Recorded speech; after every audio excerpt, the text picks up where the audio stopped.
മഹാപ്രതിസന്ധികളുടെ അഗ്നിച്ചൂളകൾക്ക് നടുവിൽ വെന്തെരിഞ്ഞ് ഭസ്മമായി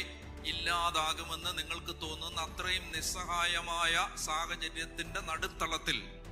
ഒന്നും ചെയ്യാൻ പറ്റാതെ നിൽക്കുന്ന സമയത്ത് ഒരു ദൈവ പൈതല് ജീവിതത്തിൽ തിരിച്ചറിയേണ്ട ഏറ്റവും പ്രധാനപ്പെട്ട സത്യമാണ്,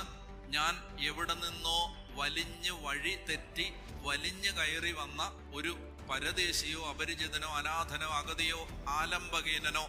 ആശ്രയമറ്റവനോ അല്ല, മറിച്ച് ഞാൻ ദൈവത്തിൻ്റെ ഈ പ്രപഞ്ചം, ഈ ഉലകം, ഈ ഭൂമി, ഈ അണ്ടകടാഹം, ഈ പ്രപഞ്ചത്തെയും താരാജാലങ്ങളെയും നക്ഷത്രജാലങ്ങളെയും സൗരയൂഥങ്ങളെയും ഈ പ്രപഞ്ചം മുഴുവനെയും സൃഷ്ടിച്ച മഹാദൈവത്തിൻ്റെ മകനാണ് ഞാൻ, മകളാണ് ഞാൻ. അപ്പാ പിതാവേ എന്ന് വിളിക്കുന്ന മകന്റെ